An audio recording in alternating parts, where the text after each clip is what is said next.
दोस्तों, लूसेंट सामान्य ज्ञान 15 जून 2023 के अपडेट बुक से इतिहास का महत्वपूर्ण प्रश्न और उत्तर आपसे साझा कर रहा हूं, जो सभी तरह के एग्जाम और क्विज में आपके लिए बेहद उपयोगी हो सकते हैं। जिनका पेज नंबर 7 है। ऋग्वैदिक कालीन देवता। देवता संबंध। इंद्र युद्ध का नेता एवं वर्षा का देवता। अग्नि देवता एवं मनुष्य के बीच मध्यस्थ। वरुण पृथ्वी एवं सूर्य के निर्माता, समुद्र का देवता, विश्व के नियामक व शासक, सत्य का प्रतीक, ऋतु परिवर्तन व दिन रात का कर्ता। द्यो आकाश का देवता, सबसे प्राचीन। सोम वनस्पति देवता। उषा प्रगति एवं उत्थान देवता। आश्विन विपत्तियों को हरने वाले देवता। पूषण पशुओं का देवता। विष्णु विश्व के संरक्षक एवं पालनकर्ता। मरुत आंधी तूफान का देवता। उत्तर वैदिक काल में हल को सिरा व हल रेखा को सीता कहा जाता था। उत्तर वैदिक काल में निष्क और शतमान मुद्रा की इकाइयां थीं। सिक्कों के चलन का कोई प्रमाण नहीं मिलता। सांख्य दर्शन भारत के सभी दर्शनों में सबसे प्राचीन है। इसके अनुसार मूल तत्व 25 हैं, जिनमें प्रकृति पहला तत्व है। सत्यमेव जयते मुंडकोपनिषद से लिया गया है। इसी उपनिषद में यज्ञ की तुलना फूटी नाव से की गई है। ईसा पूर्व दूसरी सदी में राजाओं के उपयुक्त यज्ञवेदी बनाने के लिए आपस्तंभ व्यवहारिक ज्यामिति की रचना की। गायत्री मंत्र सवित्री नामक देवता को संबोधित है, जिसका संबंध ऋग्वेद से है।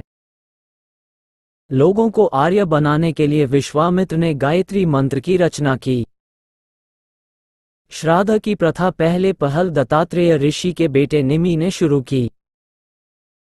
उत्तर वैदिक काल में कौशाम्बी नगर में प्रथम बार पक्की ईंटों का प्रयोग किया गया है। महाकाव्य 2 हैं, महाभारत एवं रामायण। महाभारत का पुराना नाम जय संहिता है। यह विश्व का सबसे बड़ा महाकाव्य है। गोत्र नामक संस्था का जन्म उत्तर वैदिक काल में हुआ। दर्शन विचारधाराएं। रूढ़वादी आस्तिक नास्तिक। सौख्य बौद्ध धर्म। योग जैन धर्म। न्याय लोकायत। वैशेषिक अज्ञान। मीमांसा आजीविक। वेदांत दर्शन प्रवर्तक। सांख्य कपिल। योग पतंजलि। न्याय गौतम। वैशेषिक कणाद। मीमांसा जैमिनी। वेदांत बादरायण। दर्शन विचारधाराएं। रूढ़िवाद विचारधारा इस संप्रदाय के प्रस्तावक वेदों की प्रामाणिकता पर सवाल नहीं उठाते थे। इनके अनुसार वेद मोक्ष का रहस्य छिपाए सर्वोच्च प्रकाशित धर्मग्रंथ है। 6 उपसंप्रदायों सांख्य, योग, न्याय, वैशेषिक, मीमांसा और वेदांत को षड्दर्शन कहा जाता था। सांख्य विचारधारा सांख्य दर्शन शास्त्र की प्राचीनतम विचार पद्धति है। सांख्य का शाब्दिक अर्थ गिनना होता है। इस विचारधारा के अनुसार बाह्य प्रभाव या कारक नहीं, बल्कि आत्मज्ञान ही मोक्ष की ओर ले जाता है। यह विचारधारा द्वैतवाद में विश्वास रखती है, अर्थात आत्मा तथा पदार्थ 2 पृथक सत्ताएं हैं। यह अवधारणा सभी ज्ञान का आधार है। इस ज्ञान को 3 मुख्य अवधारणाओं द्वारा प्राप्त किया जा सकता है: प्रत्यक्ष, अनुभूति, अनुमान, निष्कर्ष, शब्द, श्रवण। यह विचारधारा अन्वेषण की अपनी वैज्ञानिक प्रणाली के लिए प्रसिद्ध रही है। योग विचारधारा इसके अनुसार मानव शारीरिक प्रयोग तथा ध्यान का प्रयोग कर मुक्ति प्राप्त कर सकता है। मुक्ति प्राप्त करने के साधन हैं यम स्वनियंत्रण का अभ्यास करना, नियम व्यक्ति के जीवन को संचालित करने वाले नियमों का पालन, प्रत्याहार विषय का चयन, धारणा मन को स्थिर करना, ध्यान चयनित विषय पर ध्यान एकाग्र करना, एवं समाधि मन तथा पिंड का विलय ही स्वयं के पूर्ण रूप से विच्छेद होने का कारण है। न्याय विचारधारा, इसमें मुक्ति प्राप्त करने के लिए तर्कपूर्ण चिंतन पर विश्वास किया जाता है। इस विचारधारा का मानना है कि निष्कर्ष, श्रवण तथा उपमा जैसे तर्कसम्मत साधनों का प्रयोग कर मनुष्य किसी भी समस्या की सत्यता जांच कर सकता है। इसका ये मानना था कि ईश्वर ने न केवल ब्रह्मांड की रचना की है बल्कि वह उसका पालन और संहार भी करते हैं। वैशेषिक विचारधारा, यह विचारधारा ब्रह्मांड की भौतिकीयता में विश्वास करती है। इसके अनुसार ब्रह्मांड का हर पदार्थ 5 मुख्य तत्वों अग्नि, वायु, जल, पृथ्वी तथा आकाश से बना है। इस विचारधारा का दृष्टिकोण अत्यंत वैज्ञानिक है। इसके द्वारा परमाणु सिद्धांत का विकास भी हुआ। मीमांसा विचारधारा, मीमांसा का वास्तविक अर्थ तर्कपूर्ण चिंतन, विवेचन तथा अनुप्रयोग की कला है। यदि व्यक्ति को धार्मिक श्रेष्ठता, स्वर्ग तथा मुक्ति प्राप्त करनी है, तो उसे वेदों के द्वारा नियत सभी कर्तव्यों की पूर्ति करनी होगी। इस दर्शन का मुख्य बल वेदों के आनुष्ठानिक भाग पर था। मुक्ति की प्राप्ति हेतु व्यक्ति को वैदिक अनुष्ठानों का निष्पादन पुरोहितों की सहायता से करना होता है। इसलिए इस दर्शन में विभिन्न वर्गों के बीच सामाजिक अंतर को निहित रूप से वैधता प्रदान की गई। ब्राह्मणों के द्वारा इसका प्रयोग लोगों पर वर्चस्व स्थापित करने में किया गया। वेदांत विचारधारा, इस दर्शन के आधार का निर्माण करने वाले प्राचीनतम ग्रंथ बादरायण द्वारा लिखित ब्रह्म सूत्र या वेदांत सूत्र थे। इस दर्शन के अनुसार ब्रह्म ही इस जीवन की वास्तविकता है।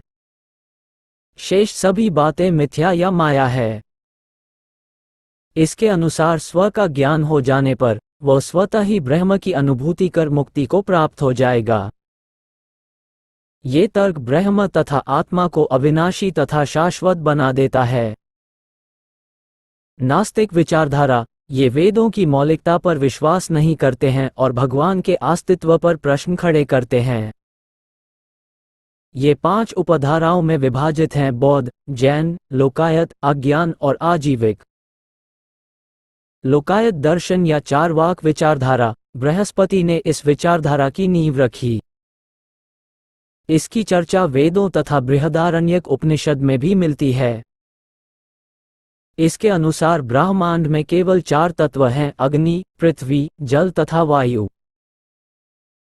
इस विचारधारा के समर्थक आकाश की गणना 5 आधारभूत तत्वों में नहीं करते हैं, क्योंकि यह मनुष्य के अनुभूति से परे है। इस विचारधारा के अनुसार इस विश्व के परे कोई अन्य जगत नहीं है, इसीलिए मृत्यु मानव का अंत है तथा सुख भोग ही मानव जीवन का चरम लक्ष्य होना चाहिए। इसीलिए उन्होंने खाओ, पियो और मस्त रहो के सिद्धांत का प्रतिपादन किया। अज्ञान, कट्टरपंथी संशयवाद में विश्वास करते थे। इसके अनुसार ज्ञान प्राप्त करना असंभव है। यदि यह संभव भी है तो मोक्ष प्राप्ति के लिए व्यर्थ है। इसका विश्वास था कि अनभिज्ञता सर्वोत्तम है। आजीवक, इसकी स्थापना मक्खलीपुत्र गोशाल द्वारा ईसा पूर्व 6ठी शताब्दी में की गई। ये बौद्ध धर्म एवं जैन धर्म के विपरीत कर्म के सिद्धांत में विश्वास नहीं करते। ये कर्म को भ्रामक मानते हैं। इसने बौद्ध एवं जैन धर्म के समान वेदों की सत्ता को नकारा था। उत्तर प्रदेशों में श्रावस्ती आजीवकों का प्रमुख केंद्र था। आजीवक संप्रदाय के मानने वाले निराकार आत्मा की अवधारणा के विपरीत आत्मा के भौतिक रूप में विश्वास करते थे। बिंदुसार इसके अनुयायी थे। अशोक 7वें स्तंभ के राजादेश में आजीविकों का उल्लेख मिलता है। नोट: वेदांत दर्शन में उपनिषद, भगवद गीता और ब्रह्मसूत्रों को ज्ञान का प्रमुख स्रोत माना जाता है। इन तीनों ग्रंथों को सामूहिक रूप से प्रस्थानत्रयी कहा जाता है।